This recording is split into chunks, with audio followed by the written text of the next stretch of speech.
السلام علیکم ورحمۃ اللہ وبرکاتہ۔ میرے پیارے آقا علیہ الصلوۃ والتسلیم کے پیارے دیوانوں، خاتون جنت حضرت فاطمۃ الزہرا رضی اللہ تعالی عنہا کی کنیزوں، ہم ابراہیم علیہ السلام کی سوانح سماعت کر رہے ہیں۔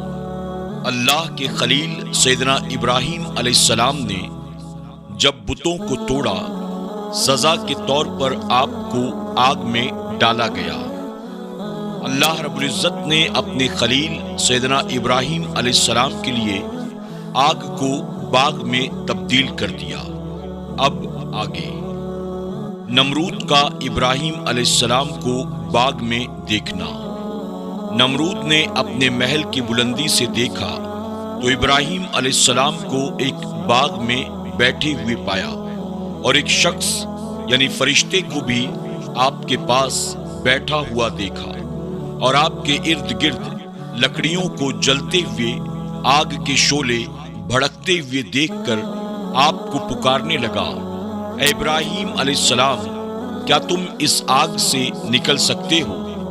آپ نے فرمایا، ہاں نکل سکتا ہوں۔ اس نے کہا، اٹھو اور نکل آؤ۔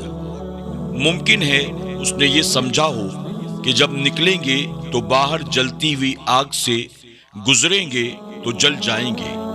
ابراہیم علیہ السلام اٹھے اور چلتے چلتے آگ سے باہر نکل آئے۔ آپ علیہ السلام سے نمرود نے پوچھا کہ تمہارے پاس تمہاری ہی شکل کا دوسرا آدمی کون تھا؟ آپ نے فرمایا، وہ سایہ پر مقرر فرشتہ تھا جسے اللہ رب العزت نے میرے پاس اس لیے بھیجا تھا کہ مجھے اکیلے ہونے سے کسی قسم کی کوئی گھبراہٹ نہ ہو، بلکہ میں اس سے انس حاصل کر سکوں۔ نمرود رب کی قدرت کا اقرار کرنے کے باوجود گمراہ رہا۔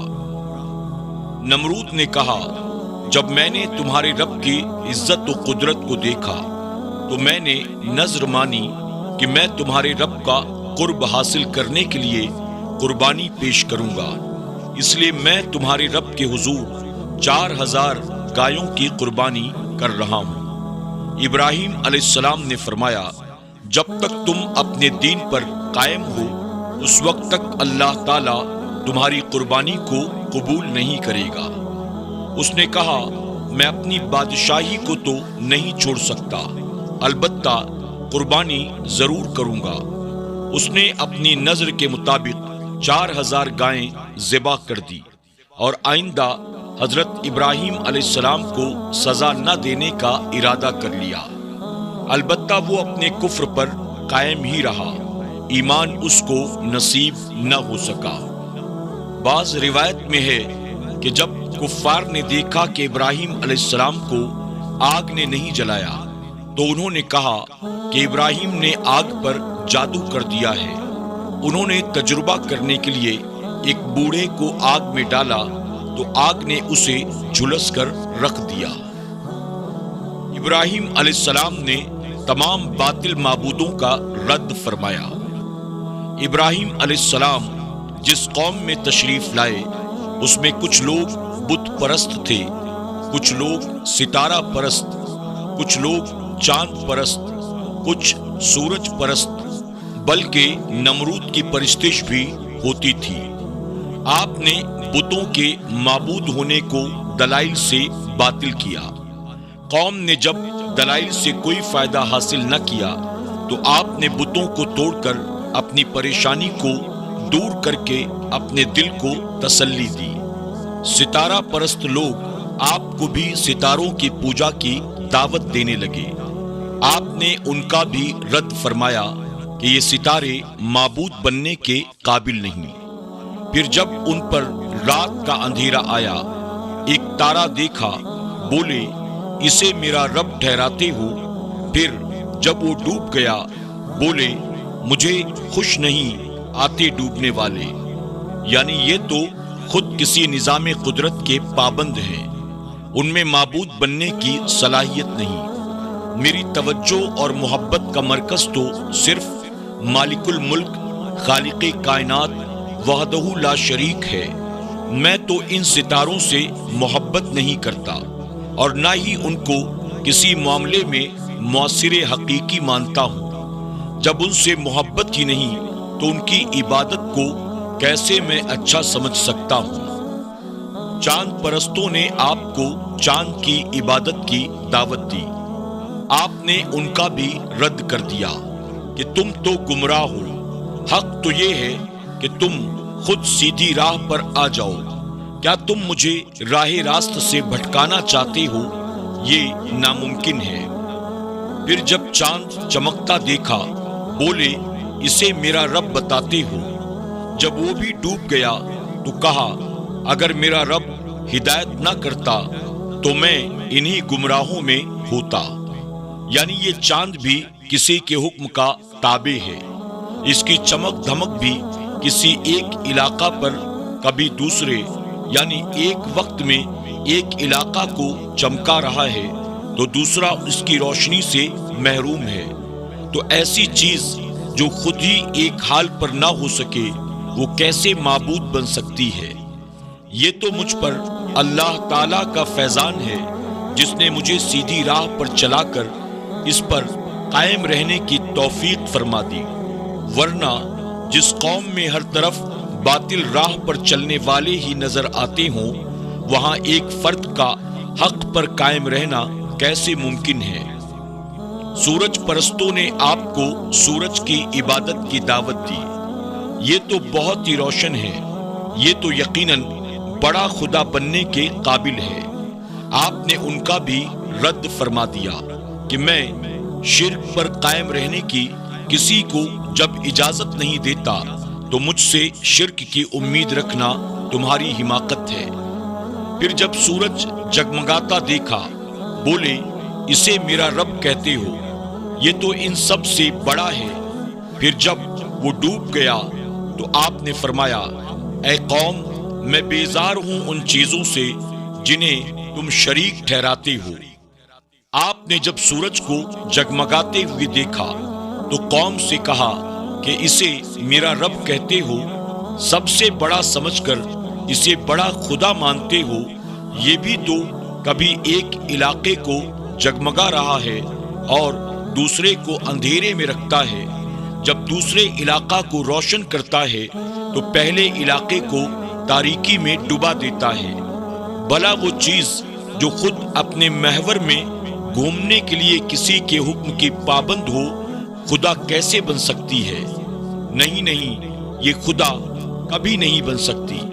اے میری قوم، اللہ تعالیٰ سے شریک ٹھہرانا چھوڑ دو، میں تو پہلے ہی بیزار ہوں، مجھ سے تمہاری یہ امید کہ میں بھی تمہارے ساتھ معبودان باطلہ کو ماننے میں شریک ہو جاؤں بے سود ہے۔ حضرت ابراہیم علیہ السلام نے فرمایا کہ میری توجہ کا مرکز تو صرف زمین و آسمان کا خالق ہے، میں اس کے ساتھ اور کوئی شریک ٹھہراؤں یہ کیسے ہو سکتا ہے؟ میں کوئی مشرک تو نہیں۔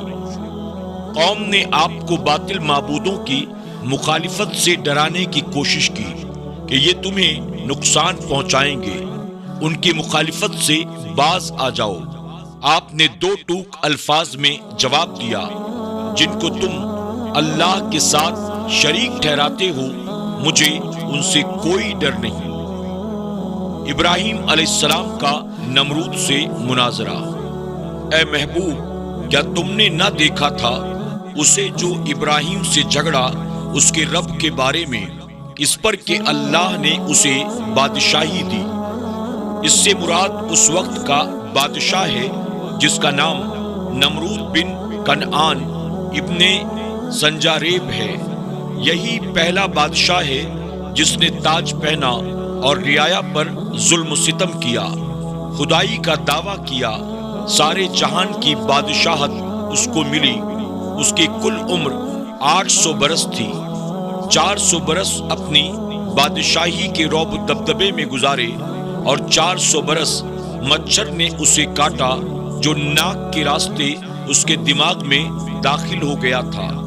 وہ اپنے سر پر جوتے لگواتا رہا۔ اس نے اللہ تعالیٰ کا مقابلہ کرنے کے لیے بلند قلعہ بنوایا تھا، اس کا دارالخلافہ بابل میں ہے۔ تمام روئے زمین کے 4 بادشاہ جن کو کل دنیا کی بادشاہی حاصل رہی وہ صرف 4 شخص ہیں، 2 مسلمان، 2 کافر۔ ایک حضرت سلیمان علیہ السلام، دوسرے حضرت سکندر ذوالقرنین علیہ السلام، تیسرا نمرود اور چوتھا شداد بن عاد جس کا نام بخت نصر بھی تھا۔ شداد نے ہی رب تعالیٰ کے مقابلے میں اپنی خدائی کا دعویٰ کرتے ہوئے عدن کے جنگلات میں اپنی جنت بنوائی تھی۔ جنت جب تیار ہوئی تو دیکھنے کے لیے گیا، ابھی اس کے گھوڑے نے اپنے دونوں پاؤں کو اس کی مصنوعی جنت میں رکھا ہی تھا کہ اسرائیل علیہ السلام کو حکم ہوا اس کی روح کو قبض کر لو۔ ابراہیم علیہ السلام کا نمرود سے مناظرہ کب ہوا؟ تفسیر کبیر اور روح المعانی میں 2 قول نقل کیے گئے ہیں۔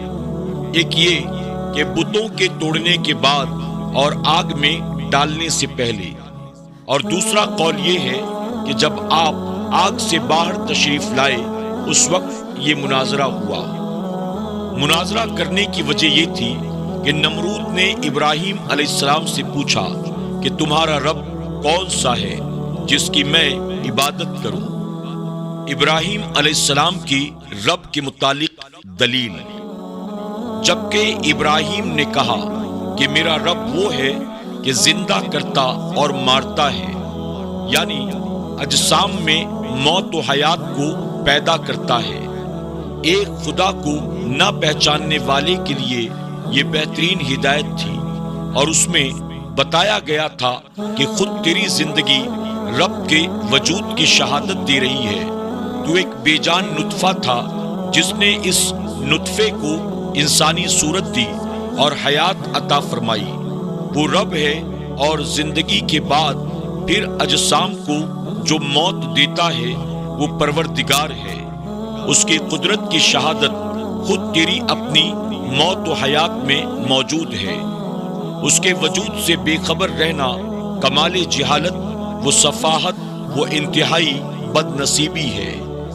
یہ دلیل ایسی زبردست تھی کہ جس کا جواب نمرود سے نہ بن پڑا، اور اس خیال سے کہ مجمع کے سامنے اس کو لاجواب اور شرمندہ ہونا پڑ رہا ہے، اس نے کج بحثی یعنی ٹیڑھی بحث اختیار کی۔ بولا میں زندہ کرتا اور مارتا ہوں۔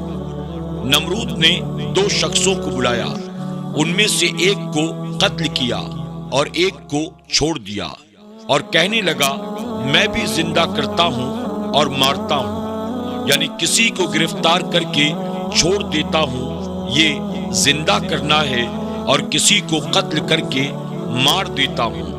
یہ اس کی نہایت احمقانہ بات تھی، کہاں قتل کرنا اور چھوڑنا، اور کہاں موت و حیات پیدا کرنا۔ قتل کیے ہوئے شخص کو زندہ کرنے سے عاجز رہنا اور بجائے اس کے زندہ کو چھوڑنے کو یہ کہنا کہ میں زندہ کرتا ہوں، اس کی ذلت کے لیے کافی تھا۔